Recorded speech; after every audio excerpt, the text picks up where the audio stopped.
नमस्कार दोस्तों। मैं आपके सामने सुरेंद्र कुमार भारत आपके अपने यूट्यूब चैनल पॉलिटी लाइव में एक बार फिर से एक छोटी सी बट इम्पॉर्टेंट वीडियो लेके हाजिर हुआ हूँ। ये वीडियो जैसा कि मैंने कहा था कि हम धीरे धीरे +2 पॉलिटिकल साइंस के जो सिलेबस है उसे हम कवर करेंगे, तो उसी पे आधारित है। और जैसे कि 2 वीडियो मैं पहले डाल चुका हूँ, आज की 3rd वीडियो होगी और इसमें हम डिस्कस करेंगे इंडिया के कुछ इम्पोर्टेंट उन टॉपिक्स को जो कि एग्ज़ाम में बहुत इम्पोर्टेंट है। आज का जो हमारा टॉपिक होगा वो होगा कि इंटीग्रेशन ऑफ हैदराबाद। कि हैदराबाद को भारतीय जो टेरिटरी थी उसमें किस तरीके से मिलाया गया, क्या प्रोसेस रही। तो ज़्यादा देरी ना करते हुए हम उन इम्पॉर्टेंट फैक्ट्स की बात करेंगे जो कि इंटीग्रेशन ऑफ हैदराबाद से रिलेटेड हैं। आप चाहें तो कॉपी पे इसे नोट कर सकते हैं और आप चाहें तो इस वीडियो को 1 या 2 बार लगातार सुन भी सकते हैं। उससे आपका जो हैदराबाद के इंटीग्रेशन का जो पोर्शन है बहुत ही अच्छे तरीके से कवर हो जाएगा। तो सबसे पहले हम बात करते हैं हैदराबाद स्टेट की लोकेशन की। कि वर्तमान अगर हम भारत की बात करें तो हैदराबाद है वो भारत के साउथर्न जो स्टेट्स हैं उनका ही एक हिस्सा है। और स्पेशली अगर बात करें तो साउथ ईस्ट का वो एक पार्ट है। इसके अगर साउथ में बात करें तो केरल और तमिलनाडु, वहीं अगर वेस्टर्न पार्ट्स की बात करें तो वहाँ पे आज कर्नाटका, और इसकी नॉर्थर्न की बात करें तो उड़ीसा। इन्हीं के बीच में लोकेट है आज का वर्तमान हैदराबाद। ऐसा कहा जाता था कि 1946-7 के आसपास जो हैदराबाद जो था वो इंडिया की सबसे बड़ी रियासत थी। वैसे तो जब भारत आज़ाद हुआ तो भारत में करीब करीब 565 रियासतें थी जिनको यूनिफाइड करने का, इंटीग्रेट करने का काम दिया गया सरदार वल्लभ भाई पटेल को। मोस्टली सब रियासतों को तो एक कर लिया गया, बट कुछ एक रियासतें ऐसी थी जो इस बात को लेकर एग्री नहीं हुई कि वो भारत के साथ मिलेंगी। ख़ासतौर से अगर उनके नाम की अगर मैं बात करूं तो जूनागढ़, मणिपुर, हैदराबाद। तो ये कुछ रियासतें थी जिन्होंने कहा कि वो इंडिया के साथ नहीं मिलेंगी, बट लेटर उन इन रियासतों को एक एक करके भारत में मिला लिया गया।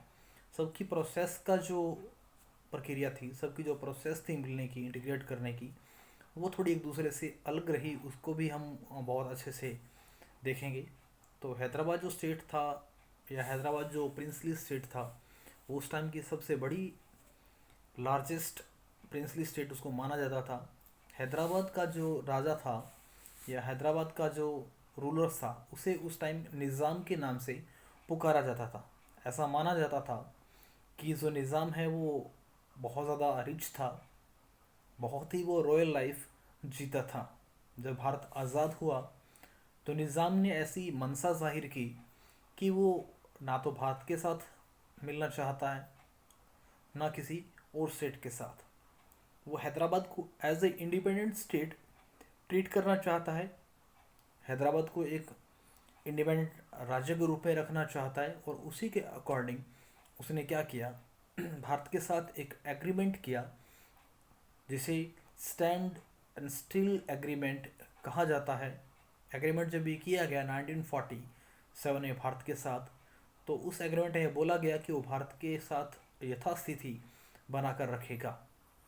बट जो निज़ाम था उसने अपनी रॉयल लाइफ के लिए, अपनी आर्मी के लिए और अपनी जो स्पेशल जो आर्म्ड फोर्स थी जिसे रज़ाकार कहा जाता था, उनको खर्चों को पूरा करने के लिए उसने लोगों के ऊपर बहुत ज़्यादा टैक्स लगाना शुरू कर दिया। इसीलिए आंध्रा या हैदराबाद या तेलंगाना के आसपास के जो पीजेंट थे उनके ऊपर जो टैक्स था उसका बर्डन बहुत ज़्यादा हो गया और वो इस टैक्स को पे नहीं कर पा रहे थे। जब टैक्स और ज़्यादा राजा की तरफ से बढ़ाया गया, निज़ाम की तरफ से बढ़ाया गया, तो लोगों को ये बात सहन नहीं हुई और उन्होंने निज़ाम के अगेंस्ट मूवमेंट करना शुरू कर दिया, आंदोलन करना शुरू कर दिया। अब कोई भी राजा है उसके पास बहुत पावर है, तो वो ये सहन नहीं करेगा कि उसके अगेंस्ट कोई आवाज़ भी उठाए। इसलिए क्या किया, 1948 के शुरुआती ही दिनों में, अगर हम मैं बात करूँ मार्च अप्रैल के आसपास के महीनों में, तो उस टाइम राजा ने ऑर्डर दिया, निज़ाम ने ये ऑर्डर दिया कि जो भी लोग उसके अगेंस्ट मूवमेंट कर रहे हैं, रिवोल्ट कर रहे हैं, नारेबाजी कर रहे हैं, उन्हें या तो पकड़ लिया जाए या उनको मार दिया जाए। ऐसा ही राजा की जो आर्मी थी उसमें जो रज़ाकार थे, जो उसकी स्पेशल फोर्स थी, उन्होंने करना शुरू किया और धीरे धीरे लोगों की जो संख्या थी इस मूवमेंट में वो बढ़ती चली गई। लार्ज स्केल पे वहाँ ह्यूमन जो राइट्स थे उनका वॉयलेशन हुआ, लोगों के मानवाधिकार को छीना गया, लोगों को मारा गया राजा की आर्मी के द्वारा। भारतीय सरकार को लगा कि इस मामले में उनका इंटरफेयर करना बहुत ज़रूरी है, तो उन्होंने क्या किया, जो भारतीय जो फोर्स थी उसे हैदराबाद में भेजा कि जो ये समस्या है उसे हल किया जाए, इस समस्या को निपटा जाए। अब डायरेक्ट भारतीय आर्मी और निज़ाम की आर्मी के बीच कॉन्फ्लिक्ट शुरू हो चुका था 1948 में। दोनों के बीच में कुछ दिनों तक प्रॉब्लम्स चलती रही, वॉर चलता रहा और अल्टीमेटली जो निज़ाम था उसकी सेना ने सरेंडर कर दिया। सरेंडर करने के बाद में 1948 के नवंबर के आसपास ही राजा के साथ एग्रीमेंट साइन किया गया और जो हैदराबाद था उसे कम्प्लीटली भारतीय टेरिटरी में मिला दिया गया। तो दोस्तों इस तरीके से जो हैदराबाद स्टेट था उसे by the army process, by the military process Indian जो टेरिटरी थी उसे मिला लिया गया। और अगर आपको ये वीडियो अच्छी लगी हो तो इसे लाइक करना, शेयर करना और सब्सक्राइब करना ना भूलें। और हाँ, आपका कोई भी दोस्त, आपका कोई भी साथी, आपका कोई भी स्टूडेंट जो +2 पॉलिटिकल साइंस स्ट्रीम से जुड़ा हुआ है तो उनको ये वीडियो ज़रूर शेयर करें ताकि इन फ्यूचर ये वीडियो उनके लिए हेल्पफुल हो सकें। जय हिंद, जय भारत।